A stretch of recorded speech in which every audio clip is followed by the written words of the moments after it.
Welcome to another episode of Becca's Talking. Every Tuesday at 10 a.m. we set up a new podcast of something different. It's an interesting person with a story to tell, and we got another one for you here today.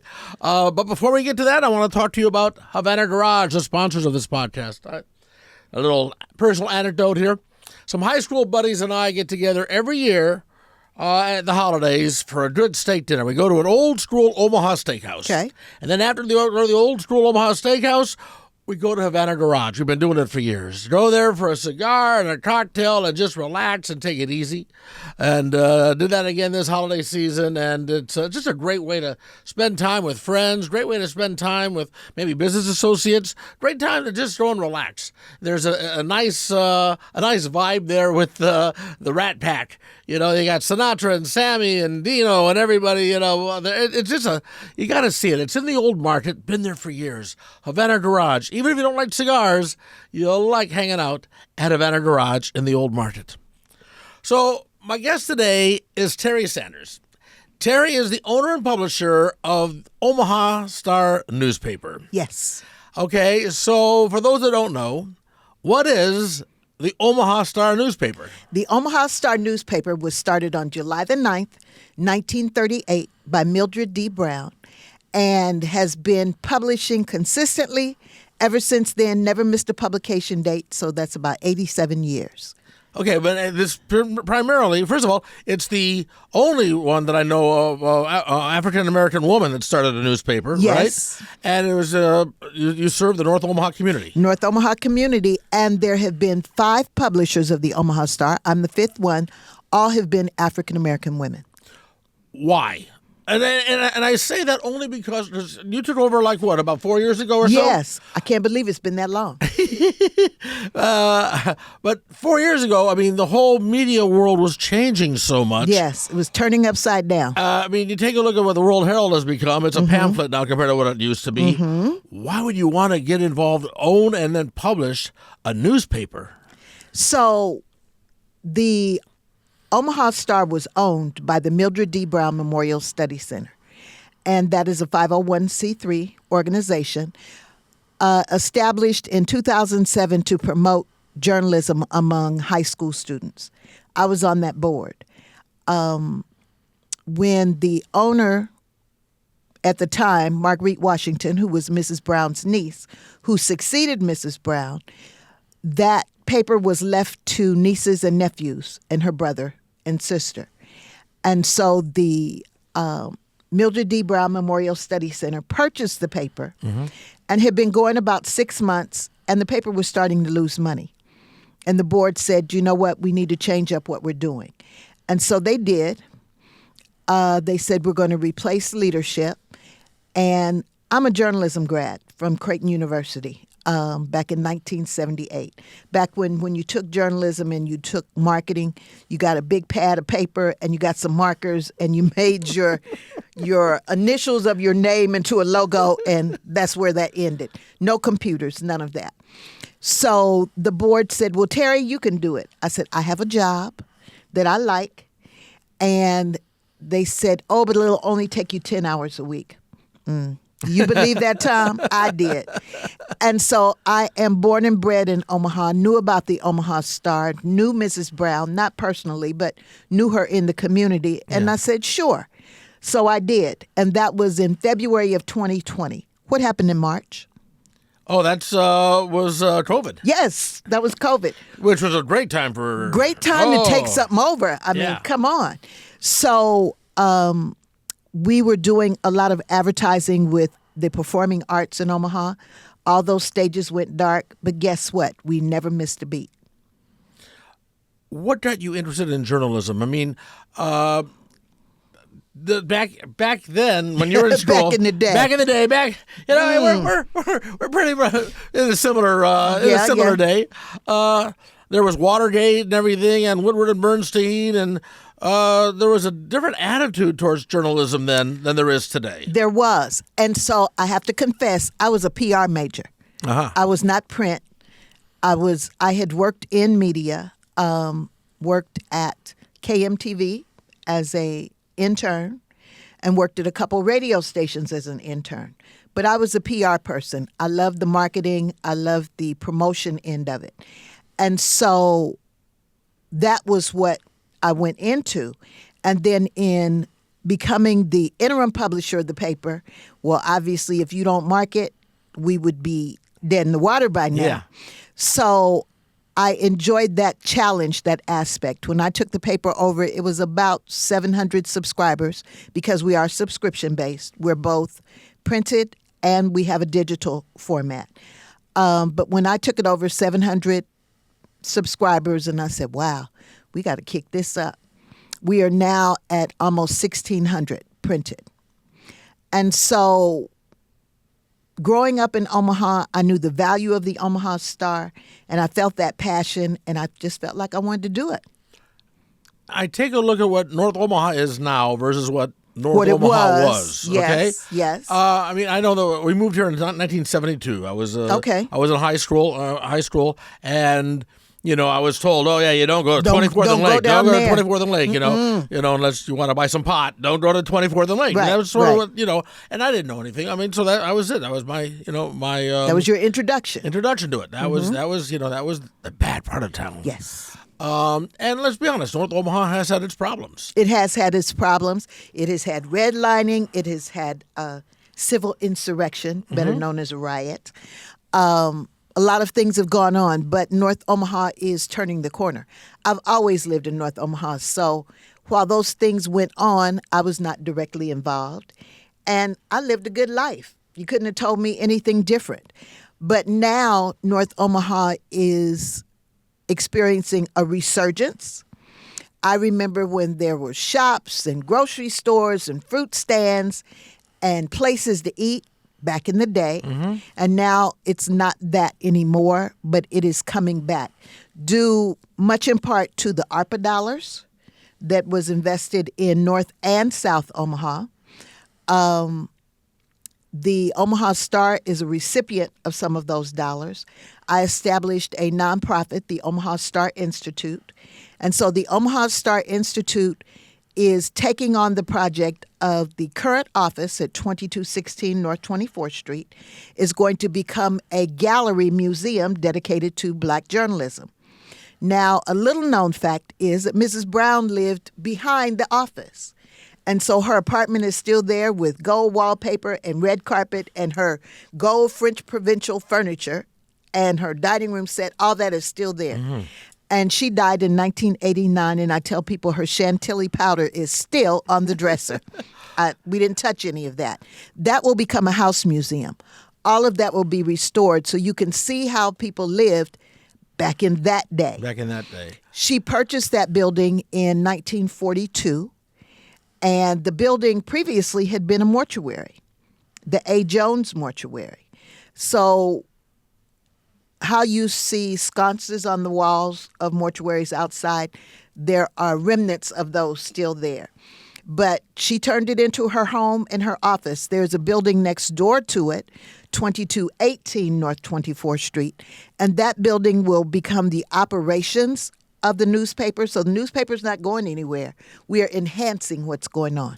Well, yeah, I mean, that building is also a historical building now, right? Yes, the city it has is. designated it as historical building. It is on the National Landmark Register. Yeah, which is very cool. Now, I know you mentioned these civil insurrections, right? Yes. And the riots, 1969. Yes. That during those riots, the Black Panthers came and they protected the building. Yes, they did. From any damage. They kept it from being burned at all. So that is another positive. Mrs. Brown was very entrenched in the community. You mentioned the Black Panthers protected it. The DePorres Club, which is a group of interracial students, high school and college, under the leadership of Father Marcoux on Creighton University's campus. Creighton kicked them off the campus. Gotta go. Why? Didn't want all that kind of trouble on the campus. And so they met at the Omaha Star. And they said that there used to be dance parties. There's a little wearing in the red carpet back there in some spots. It was because they were back there dancing. And there is a student that was studying and got a Nebraska historical marker for the DePorres Club. And so we have that in storage ready to be erected this spring. Because if you study the history of North Omaha, Yes. it has a rich history. Very rich. You know, music the and music, everything. the jazz, All Preston of that. Love, and then and a lot of the great jazz players would come through Omaha on their Yes, way to wherever they were going on Yeah. the train. Yeah. It has been said that Nat King Cole wrote a song while he was in the Fair Deal Cafe. Oh, really? Yes. Do you I know don't a know song? which song. No. I got to keep doing my research. It was not really a good song. It wasn't one of his hits, but hey. But it was a song. It was a song. It was Nat So, King yeah. Cole eating Yes. here in town. Yeah. Right. Yeah. I'm a big fan of, it is sort of a tangent here, Okay. a big fan of Negro League Baseball. Okay. I had I knew Buck O'Neill. We weren't like close friends or anything, but I knew Okay. enough that we could have conversations and stuff. And the Negro League Museum in Kansas City. Yes. If you've never been, you got to go. I've been. You know what? I was the former executive director of the Great Plains Black History Museum. And one summer we brought a display during the College World Series to the museum. So I'm very familiar with all of those items. And if I'm not mistaken, you had that in Crossroads. Yes, it was in the Crossroads. I saw it. Yep. There you go. Yeah. So okay, but you talked about the history of North Omaha here, like I said, with the music and the arts and everything. So when the newspaper was founded, Yes, 1938. 1938, and then you go through the whole civil rights era and everything there. Yeah, I mean, you were not part of the community. It was like its own, right? It was its own area. Yeah. Things have changed, though. Yes. I mean, now it is all much more integrated. Yes, very much so. So why do they still need the Omaha Star? In other words, what do they get in the Omaha Star that they wouldn't get in any other news source? So let me tell you a secret. You ready? I mean, that's why I Hey, asked. I'm going to whisper. So the Omaha Star was founded on the basis of good news. We don't talk about the police chases. We don't talk about whose house caught on fire or whose dog chased a cat and bit it. That's not part of it. It is about who's new to the area, what young people are doing, if they are writing stories, if they've had a book published, if there are scholarships. In the month of May and June, we do a graduation series. The first year I did it, about 10 or 15 students. Last year I had over 50. And so does the Omaha World Herald publish the accolades of high school seniors, high school, college. If you're from Omaha, you are welcome to be in the Omaha Star graduation edition. Black or white? Black or white. Yeah. Do you have to live in North Omaha? No. Okay. Because we distribute all over the city. So it's not just North Omaha residents. We have subscribers as far away as Hawaii. Really? Yes. Like Omaha residents that live there now, huh? Yes. So, and as far as reporters and that goes, is it just basically you or? No, I have a staff. Okay. Oh, no. I know. You didn't know. You don't know. You don't know. We have subject matter experts that contribute to the Omaha Star, as well as I have one reporter who was an intern at the Star. She went away to college, came back, and worked for us for a little while, and then she moved to South Carolina. She called me one day and she said, "Would you write me a reference letter?" I said, "Why?" She said, "I hate it here." I said, "Well, do you want to work for us?" And she came back to do that. Nice. You say you only publish good news. Yes. Has that always been the case? Always, from day one. Really? Yes. So that is the differentiating factor between the Omaha Star and any other newspapers. But like when there were the riots or any violence in town, We reported the facts. So, whoop. Oh, bless you. Thank you. We reported the facts. It wasn't that we didn't report about the riots. The riots were a result of a young lady named Vivian Strong being shot by the police. Yes. That was part of the reporting, but we didn't dwell on it. So, Okay. yes. So you would talk about it, but it wouldn't be, you weren't sensationalizing No, it. You weren't we did trying not. you weren't trying to stoke the flames or Right, anything like that. right, Yeah. right. Yeah. So where do you see the Star going? We talked about the just the change in media these Yes, days. yes. And what it is now. I mean, both, look, I'm doing a podcast. Right. Who'd ever heard of that? Podcast. Back in my day when I started in radio, we were playing actual 45 records That's right. on turntables Plastic. That's on right. AM. Vinyl. That's it. Yeah. So you look at how everything has changed over the years. You're dwell a lot of the history of the Omaha Star. What do you see the future? The future, obviously, the museum is part of the future. To educate, there are things going on and movements afoot to change education and to change what people know about African Americans. I'm here to keep it alive. And I believe in social media. I am the oldest millennial you will ever meet. I'm the OEM, the oldest millennial. So I believe in keeping up with the trends of the time and keeping us relevant. The one thing about newspapers, people say, people don't read the newspaper anymore. Newspapers are breadcrumbs to the past. If you're on social media and you see something, you may not ever be able to find it again.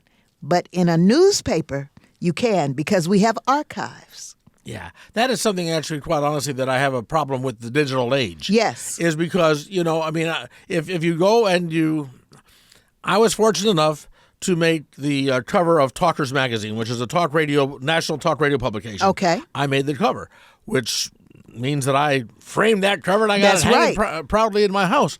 Whereas now it's all digital. Yes. And that's like good luck. Yeah, I've been mentioned in there, but it's all just somewhere out and there. It's somewhere in the ether. Yeah. So that is important. And newspapers are storytellers.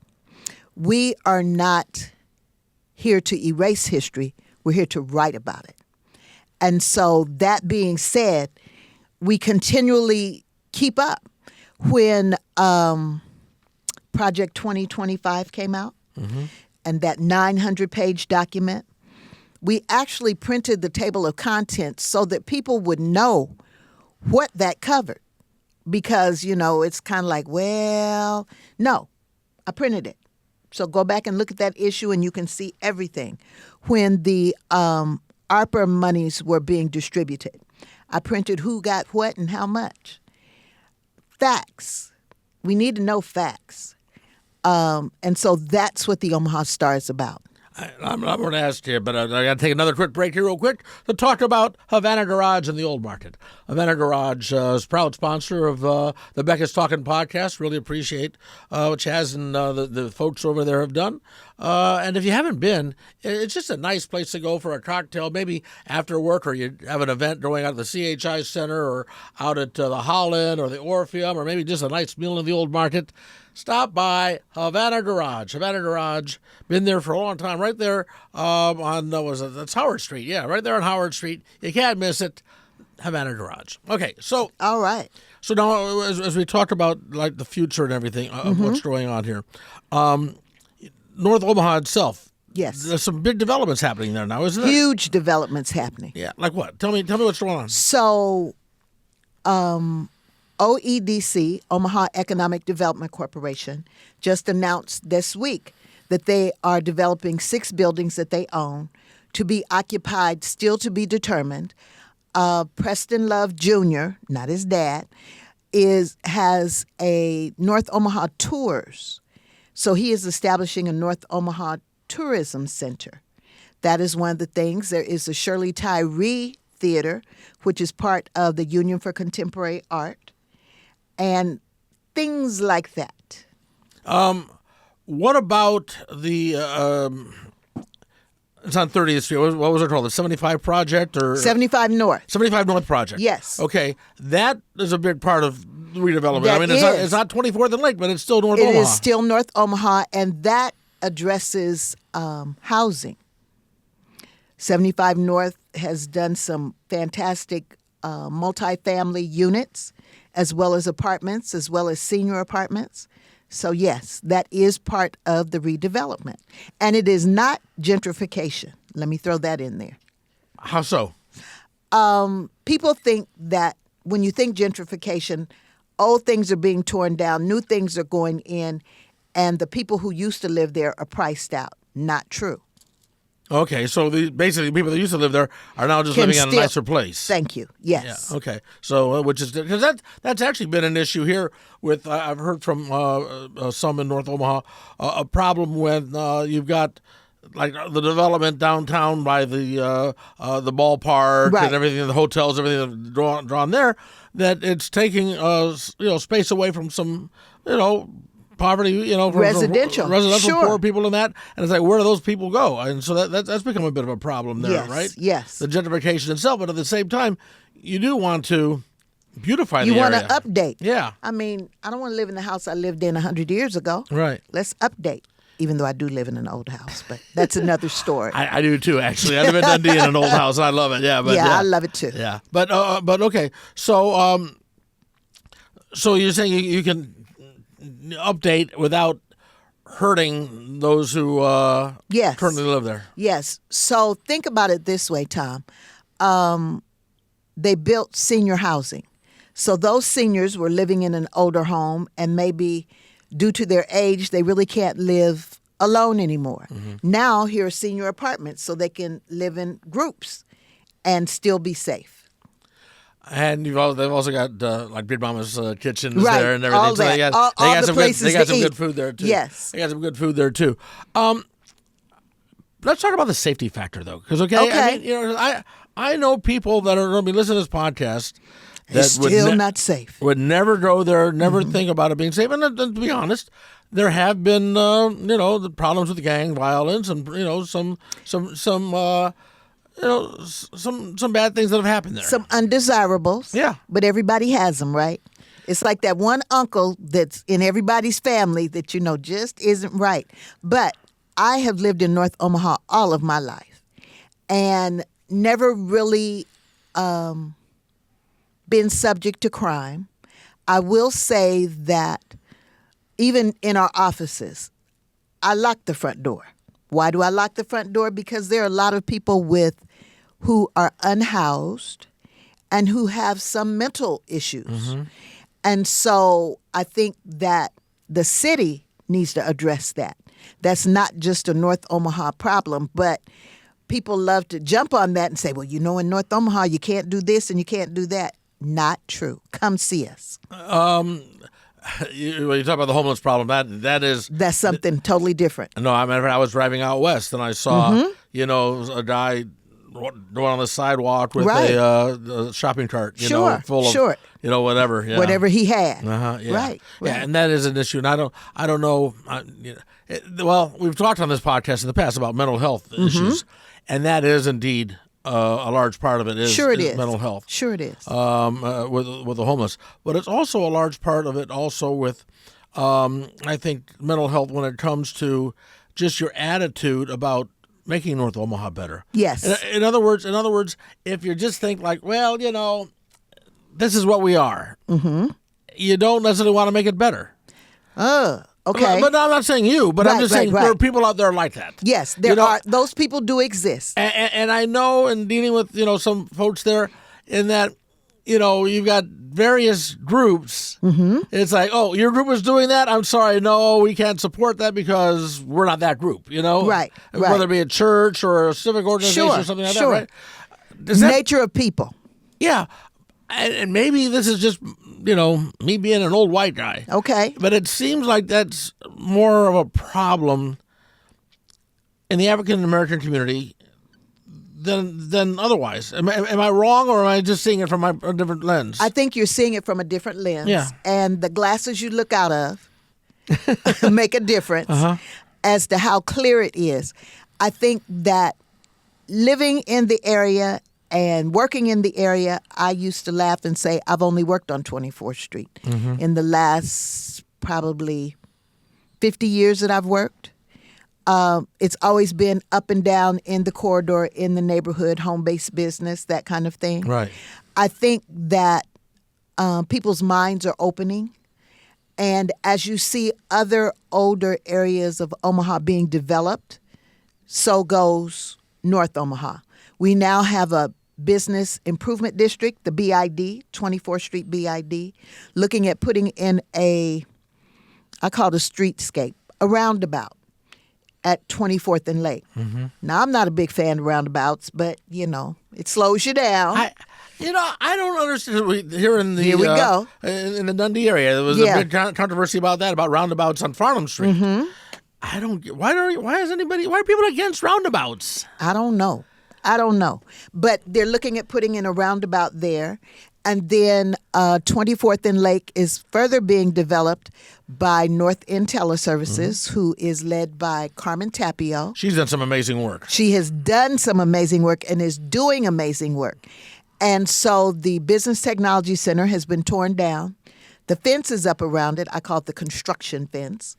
And she is erecting a whole new development there that will include not only the business of North End Teleservices, but I think a bodega-type grocery store as well as some housing above the commercial building. So there are some definite developments going on, and just wait and see. What about public transportation? I've heard that is an issue of people that, maybe want to get to work. They got a job offer on the other side of town. Right. They can't, their car's not working. They can't get to it. Right. Are those issues actually being addressed?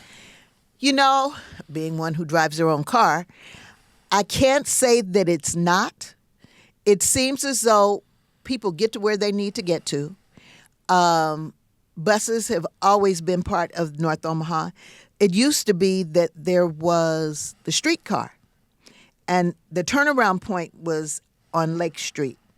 And those rails, this last summer, they took some of the asphalt up and exposed the brick, and you could see the streetcar rails. Uh-huh. It was like, wow, I took a picture.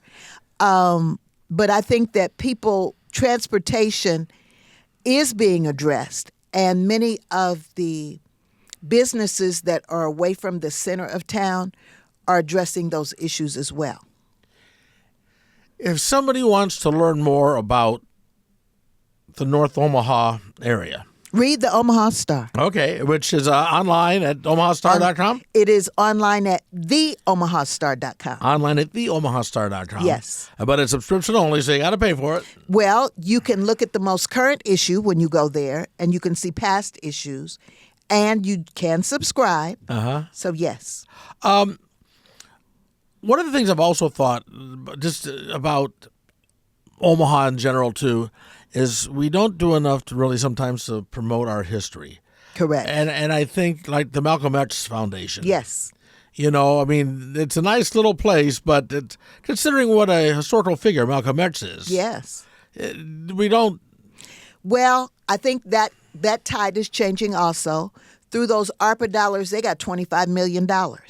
So they are developing that into a visitor center.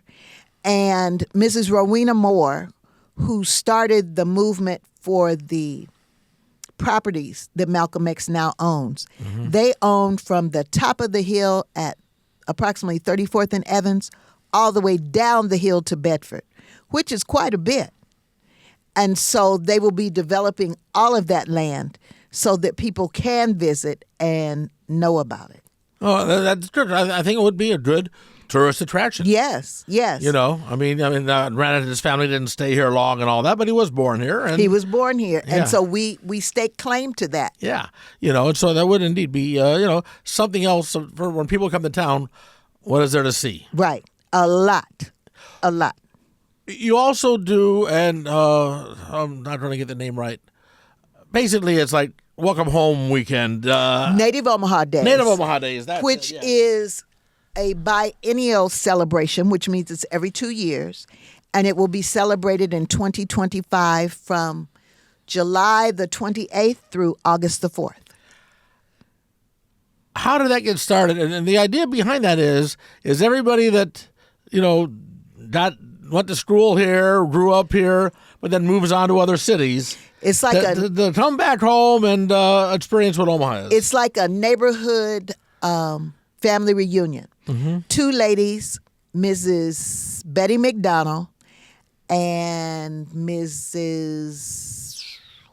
I see her face. Her daughter's name is Phyllis Butler.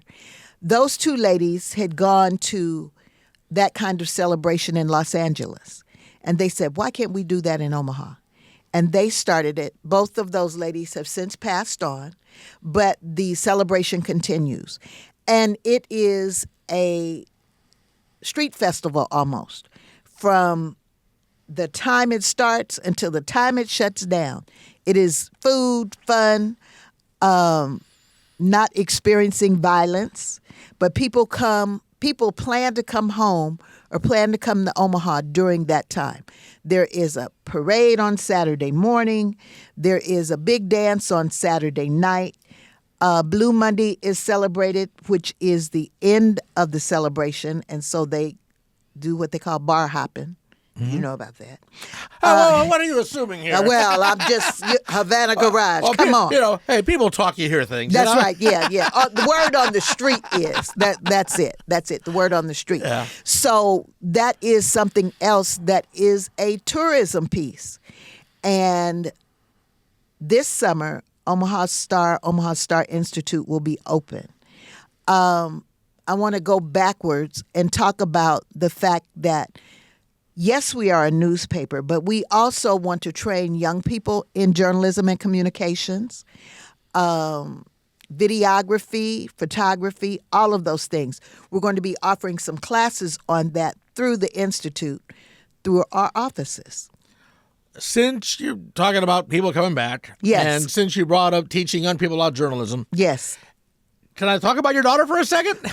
Yeah, I have a daughter. I have two daughters. Which one do you want to talk about? Well, the one that I know about. Okay, the one you know about, Simone. Simone. Yes. Simone Sanders, who was Kamala Harris's president. She was her spokesperson. Spokesperson for a while. Mm-hmm. For a while, and now she has a show on MSNBC. Yes, she has a show on MSNBC The Weekend. Mm-hmm. It is on from 7 to 9, Saturdays and Sundays, Central Standard Time. Prior to that, when she first left the White House, she went to MSNBC and she had her own show called Simone. Now she shares those 2 hours with Michael Steele and Alicia Menendez. And they talk about current events. Talk about current events and what's going on in Washington and around the country. Had she always been interested? I mean, how do you end up coming from Omaha, Nebraska, right, to being the spokesperson for, who ends up being the vice president? So I'm going to share a family story. Okay. When Simone was like 8 or 9 years old, maybe 10, she used to come into the kitchen with this wooden spoon and talk about, this is Donna Burns reporting live in Mommy's kitchen. I said, would you get out of here? And so she used to do that consistently. She was a very active member of Girls Incorporated here locally. And they do an event called Lunch with the Girls. And so from time to time, she would participate on the main stage. But this one particular year, she actually introduced Bill Clinton. Mm-hmm. And that was before 5,000 people. And you would have thought it was like you and me talking. Didn't matter to her. Crowds did not faze her. And President Clinton mentioned her in his book Giving on page 91. We know that page. Proud Mama. Proud Mama. I know that page. And so on page 91, he talked about Simone of Girls Inc. and the places he thought she would go. And now look. Yeah. And you have to be very proud of what very. I know that my sister actively worked, or she worked at Mercy High School. Okay, for a and number of years. that's where she went to school. And that was, especially like during the campaign and everything, yes. I often heard about, she's a Mercy girl. That's right. Yeah. She's a Mercy girl. And her sister yet still works at Mercy as an event planner. Oh, okay. Yeah, all right, yeah. good. Is there some sibling rivalry there? I mean, nothing against your other daughter by any stretch, right. But she doesn't have the recognition and the. But you know what? I have 3 children. I have a son that is a contractor. But the one thing, I treated each child where they were in life. And Simone just celebrated her 35th birthday, and she and some Washington, D.C. friends went to Tulum, Mexico, and her sister joined them. So no sibling good. rivalry. Well, it works. It works. And when you talked about her being in the kitchen with the wooden spoon, yeah, and wooden spoon. And Donna Burns, please don't forget that name. I was the guy with basically maybe a hairbrush or whatever. See? introducing records. Yeah, There I was. you go. I was. Yeah, I always. It works. And, Yeah. I never would have thought from then to now this is where she'd be. Yeah. But she must have known. Well, yeah, and who knows where she goes from here. That's right. All right. That's right. Terri, fascinating conversation. I really appreciate you And joining thank today. you for inviting me. My pleasure, and of course, it was all brought to you by Havana Garage, which Terri assumes that well, I guess I said early on that I was visiting there, so I guess Havana Garage. I'm just listening, Tom. Yeah, I'm just listening. in the old market, which, like I said, they have an incredible humidor. They got a nice meeting room downstairs, or if you want to meet with some business associates and not have everybody else here. They've also got downstairs, especially this time of year.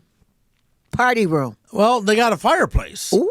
They got a fireplace where I'm gonna you have can to go visit. sit there by the fireplace and just have a cigar and a drink and just Okay. relax. So yeah, it's a unique place in the old market. The old market is a unique place in Omaha. Yes. So make sure you visit Havana Garage and tell them you heard about it on the Becca's Talking podcast. Like, subscribe, all that stuff. Tuesdays, 10 a.m., a new podcast every week. Thanks for joining us here on Becca's Talking.